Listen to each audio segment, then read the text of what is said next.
welcome to the latest edition of the Public Sector I Heart You podcast. I'm Rebecca Davis, Chief Executive at West Midlands Employers, and today I'm joined by Jason Lowther, Director of InLGov at the University of Birmingham, and Mo Baines, Chief Executive of APSE. Thank you ever so much for joining me both. It's absolutely fabulous to have you with us.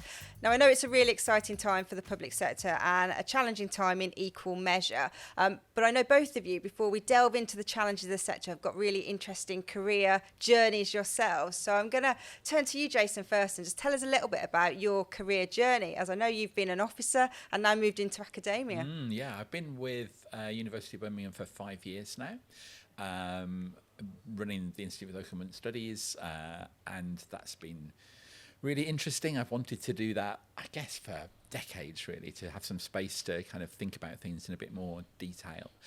Before that, I was with Birmingham City Council for 14 years as their Assistant Director of Strategy.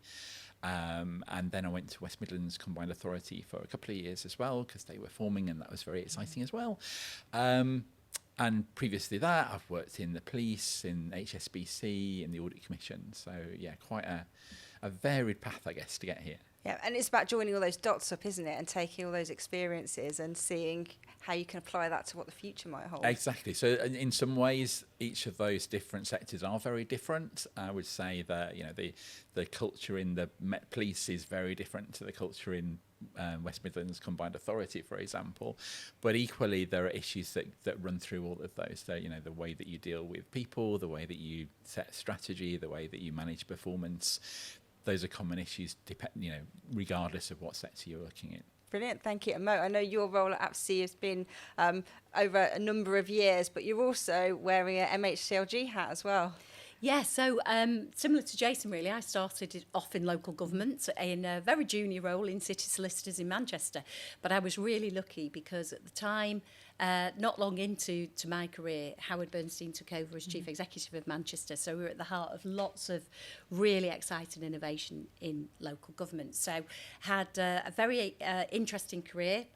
We dealt with one of the first equal pay cases within Manchester at the time, which involved the bonus schemes and the fact that they were not paid to low-paid part-time women cleaners, but were paid to full-time blue-collar workers in terms of waste and services. So I was heavily involved in that. And then, of course, lots of change in local government with compulsory competitive tendering transitioning over to best value.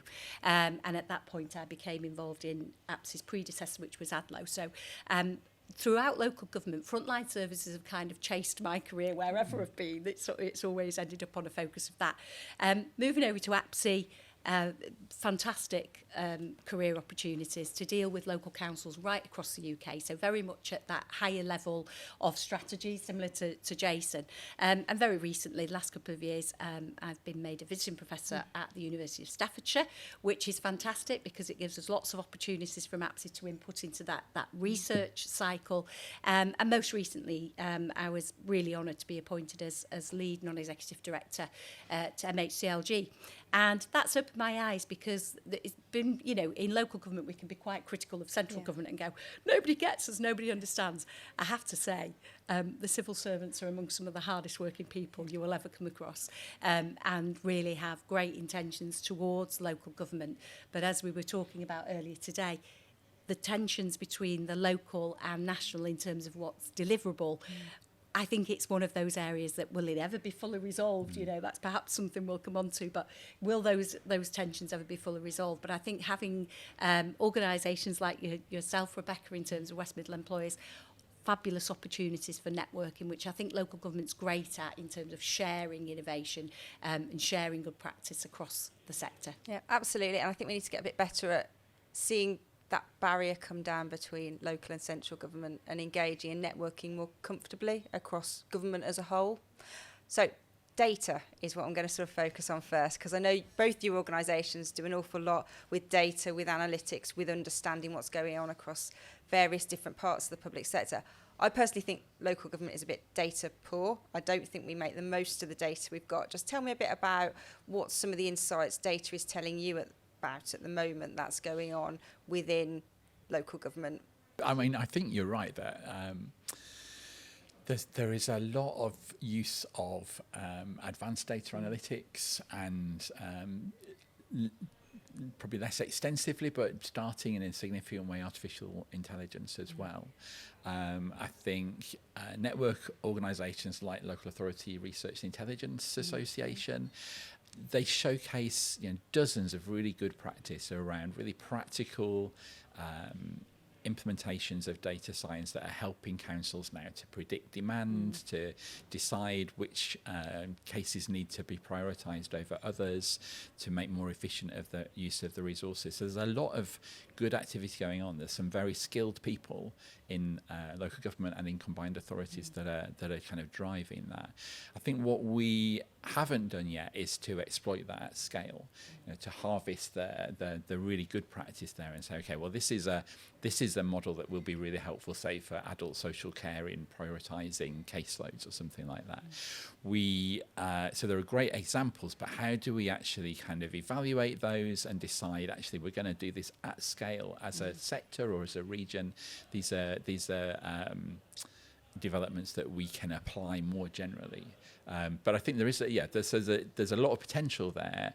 I think there are also some risks, particularly around artificial intelligence. I think there is enthusiasm, and rightly so, because there's a lot of potential there. But we also need to be careful about the downsides of that, but the potential to kind of ingrain discrimination in ways that the models have been trained, and therefore that they replicate in how they're making the decisions. So we need to go into it with our eyes open, as well as appreciating the opportunities that are there. Yeah, absolutely. It's almost the sandwich, isn't it? You need the human expertise either side to be able to interpret the data and use AI to help in that rather than to do it for you, isn't it? Yeah. So just in terms of your role, Mo, at APSE, how are you using data to try and help predict and drive future demand?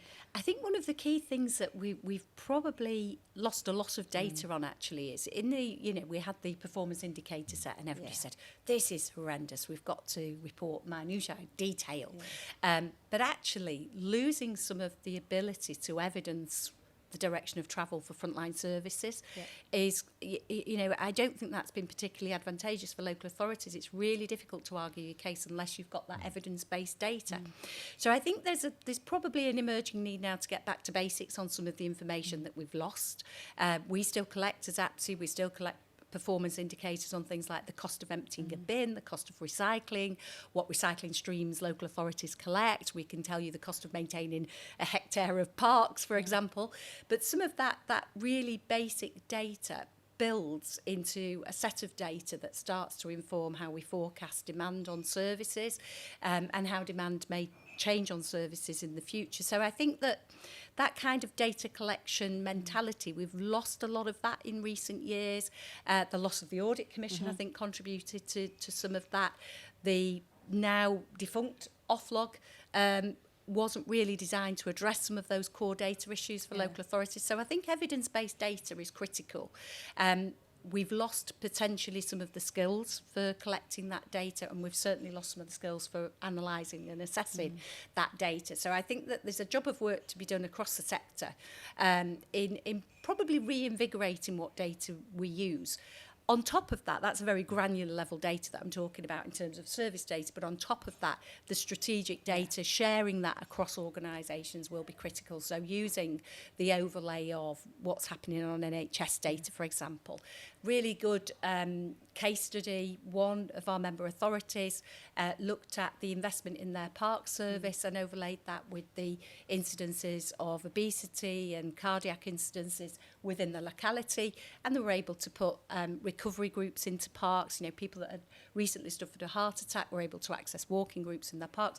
So really innovative use of data to enable that to work across the local authority and make sure services were tailored to local people.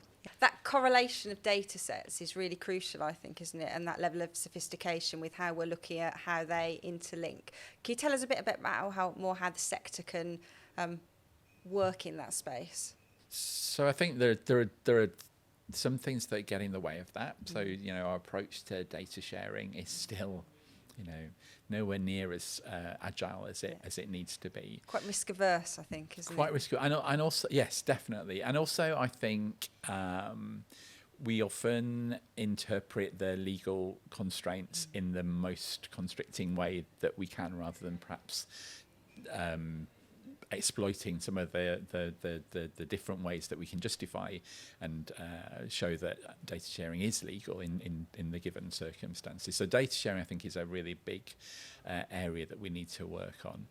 Who knows, the combined authorities and strategic authorities might be a good way forward in that. Maybe we can broker some kind of more regional arrangements to share data more seamlessly between organisations. I think that's important, because what you're trying to build up in a lot of this analysis is a whole picture of the community or the individuals that you are working with, trying to understand all the issues that are facing them, and therefore where can you intervene at an earlier stage to prevent issues that ultimately you'll be reacting to and they'll be very costly to deal with and bad for them in terms of outcomes. So data sharing, I think, is really important. I think you're right as well about the skills around data. There are a number of really effective data teams, particularly I think in some of the larger authorities, but that isn't the case across the sector. And those teams are really busy, so they don't really have that much time to kind of share their expertise with other authorities. So again, maybe that is something that on a regional basis we might have more space to say, actually, this is the capacity in the region for this, and we can use that, some of that capacity perhaps in more collaborative ways. I think there's also questions about technology.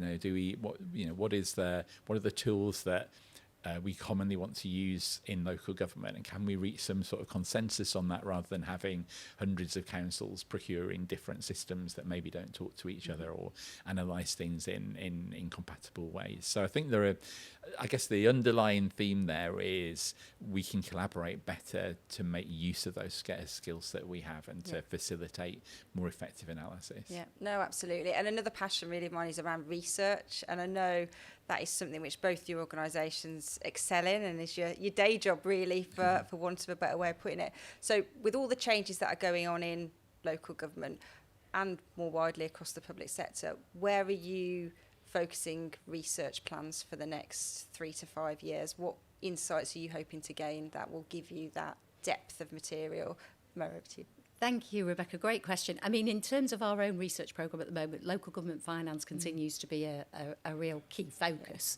Not because it's about necessarily, we've kind of problematized the arguments, haven't we, around local government funding and resources, and we've all identified what the problems are. But I think in terms of coming up with some positive solutions, and again, going back to that question of data, how do we make the scarce resources we have work better? So that's a key ask at the moment in terms of the research strand that we're working on. We've also overlaid a lot of that recent data around those local government funding issues with what that means in terms of kickstarting economic growth. So a key focus looking at how can councils deliver economic growth at a local level within local economies, and how will that transpire with the new strategic authorities and combined authorities and that push towards mayoral. Our concern around that is that we don't alienate local authorities from the role that they have got in terms of making places decent for people to live and to work. So overlaying those general economic ambitions of government, but to say, what does this look like at a local level, and how can we actually empower local authorities to be part of that delivery mechanism? So research very focused on the practical outcomes, as opposed to the big, bold policy statements of mission-based government, but what does it mean in a reality of a local authority in a local area? Brilliant, thank you. Jason, what about Inlager? Yeah, I mean, certainly the practicalities of funding decisions and performance management decisions are high up on our agenda. We're really interested as well in the way that central government relates to and sometimes intervenes in local government. How can we make that work better? It seemed pretty random for the last 15 years, who gets intervention, how that's set up, when they finish intervention, what the kind of rules for that are. So we're looking at that at the moment. We've got a big research program around the use of artificial intelligence in government, and in particular thinking about how decisions are made around the use of artificial intelligence and the safeguards that we have in place, as well as the opportunities there. And the other area that we're looking at is the relationship between people and power. Yeah. So we have councils and they have democratically elected representatives, but we also have communities and citizens that want to be involved in decision making, that can contribute their resources and their ideas. So how do we bring those two together? And sometimes the organisation of local government, the bureaucracy involved, can kind of stifle some of that innovation. So we want to work out what is getting in the way there, and how can we get over those issues. Yeah, and those are all really big themes, aren't they? I suppose I'm interested to know whether you think local government reorganisation, which is a real hot topic, I think, for councils across our region, it can deliver those, really, or is it the only winners are going to be the consultancy companies that are writing bids and supporting that transition? So what are your views on that, Jason? I think when you look at restructures of local government, they often promise much and deliver relatively little. So in the current proposals, I mean, the government hasn't said what their evidence base is, but the most commonly quoted report is a consultancy report. And as we know, consultants sometimes are not very explicit about their assumptions or why they think those assumptions are reasonable. But when you look at the international evidence, on the whole, it's very difficult to deliver major cost savings through restructures. You can save administrative costs, but then you gain, you have additional costs in other service areas. There's very little evidence that it improves service quality in itself. And we know that it can have a negative effect on democracy, on people's engagement with politics. So I think we need to be really careful to recognise those potential downsides, and as councils go through these processes, to build in ways to try and mitigate some of those issues, and actually to improve community engagement. If you have 500,000 people in your council area, you need to get good at engaging the community. And I think there's lots of potential for that and capacity for that, but we just need to make sure it's a focus as we go through all these really complicated processes. Yeah, absolutely. I think it's building that in as part of the start, because I think it's a great opportunity to start from the beginning with the outcome in sight, isn't it? Rather than getting to an end point, then trying to reverse engineer it. What are your views, May? I think that, you wouldn't have put a map of local government together with the two-tier system that we've got currently. It was inevitable that at some point, the net needed to be grasped in terms of how do we deal with this, very messy structures of counties, districts, two-tier areas, overlaid with strategic authorities, combined authorities, unitaries, and below that parishes and town councils. So it's a really messy picture. Where I think we need to keep the focus is optimal efficiency is not the same as economies of scale. And I think if we're realistic about those expectations about what optimal efficiency looks like in some of the frontline services, that will more easily manage those expectations. We have to be really, really careful that we don't simply reinvent what we've got now in terms of some of the districts by an overlaying of further bureaucracy. To do those engagements that are already there at a very localised level. There is a real danger here as well that unitaries, as we know now, heavily focused on managing the costs of adults and children's services and on special educational needs and disabilities. So those policy and finance pressures are not going to disappear with new unitaries, and we need to keep a focus that some of the services currently delivered at a district level, parks, public realm, all of those front-facing neighbourhood services are not pushed further away from the political priorities of the new councils. So I think there has to be a balance and a refocus. What do we want to achieve from unitary?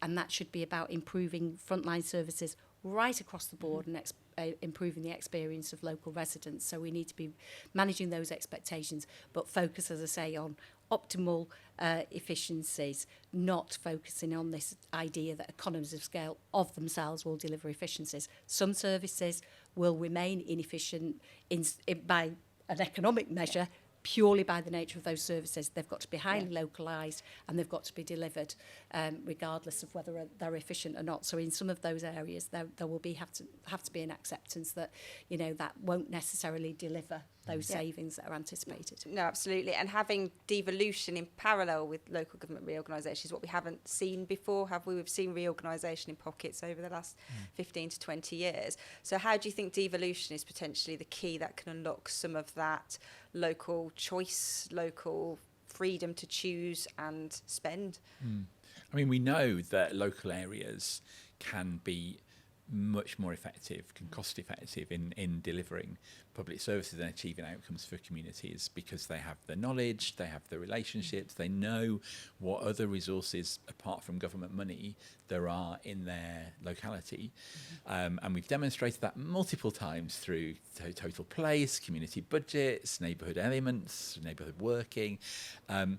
So this is an opportunity to really learn from that experience that's already happened over at least 2 decades, and to embed that into the way we do government. Now, it's difficult for national government because you are handing over power and nobody wants to hand over power. But given where we are financially, I think there's a real incentive there to say we're looking for the most cost-effective way of achieving these outcomes, which we all think are important, and we know that local areas can deliver those in a more effective way. So we need the right powers, we need the right financial freedoms and funding to achieve those. Brilliant. Mo, what's your view? I think the main thing is, for me, with devolution, the combined authorities, mayoral authorities, strategic authorities, they do allow us to look at place in a different way. For example, in terms of parcels of land for new housing and housing need, that might be one area. The interconnectivity in terms of local transport systems is clearly delivered at a better scale and pace at a higher level than just a one-off local authority. So I think there's some real advantages in terms of the strategic placemaking, for want of a better description, that could sit at that sub-regional level and generate some of those better ways of working and a lot more innovation. The issue is it shouldn't be about pulling powers up from local authorities. It should be about a lexicon of new powers appropriate to the level.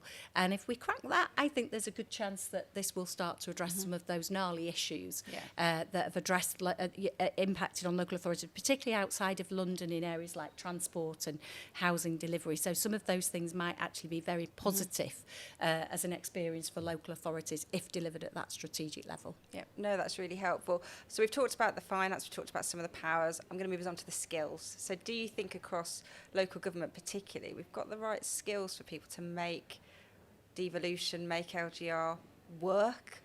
I know as a sector we don't have, like other countries, a similar standard or requirement into working in local government, or even for statutory officer roles. So just tell us a bit about your thoughts on whether we've got the right skills. I'm being nodded at to go first here from Jason, so I will. I think the research that APSE has carried out over a number of years consistently tells us that we are struggling on skills in core areas of delivery. And that's everything from kind of looking at people that can mend local authority fleet, in terms of being able to deliver the vehicles. We don't have enough mechanics.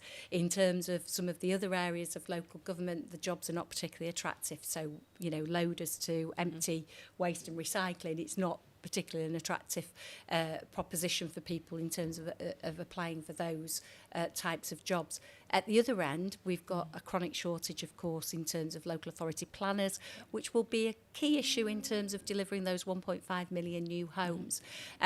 It's not to say those skills are not being addressed at both a local and a central government level. There are drivers there attempting to get these skills back up, but it will take time. There is no overnight solution to this, and the same is true in terms of housing construction. All of those things that local authorities were actually key players. They were shaping the local economy by being part of that apprenticeship culture, being able to spread those skills out. So there's a real role here for local authorities, but we've deteriorated in recent decades, and I think reinvigorating that approach where local authorities are actually drivers of innovation to develop those skills for not just their own workforce, but that role as stewards of the local economy, where they can actually help local economies by delivering some of those skills for the wider employees in local areas. Yeah, brilliant. Thank you. Jason, what's your thoughts? Yeah, I mean, I think what we've lacked is a kind of strategic approach to this. Local authorities have done a lot of work in their locality, and like you say, I think there is that outflows to the private sector as well very often, which is very helpful. But we've kind of lacked a workforce strategy, a workforce plan. Now we've got that in the health service, and that's had very positive effects. It's given a context for how other kind of lower level planning and activity gets done. And I think we desperately need that in local government. Now, there are good signs. Yourselves in the West Midlands, you have the workforce strategy, which I think is really helpful. We've got a government now that's talking about workforce development as an issue and talking to the sector about that. But I think we need to go further, and we need to be much clearer about exactly what skills do we need and how are those going to be developed. And then we need to think about the most effective ways of developing those. So, and presumably some of those would be through local colleges, others might be through higher education bodies. So how universities play their part in that, for instance, I think is an important question for me. We've been really excited about degree apprenticeships and had lots of positive experiences with that. Obviously, there are potential changes around the senior leader apprenticeship coming up at the moment, but that, for example, has been really effective with about 250 council officers being trained in that just in our own department. So I think we need to think about this kind of strategic plan, and we need to get that at a level that's probably national, and then with kind of local and regional offshoots from that too. Yep, absolutely. And I'm very much glass half full. I think there is huge potential and excitement for what as a sector we could deliver over the coming years. And I know both Inlagov and APSE are vital partners in helping organisations have the capacity and skills to do that. So thank you both so much for joining me on the podcast today. Thank you. Thank you.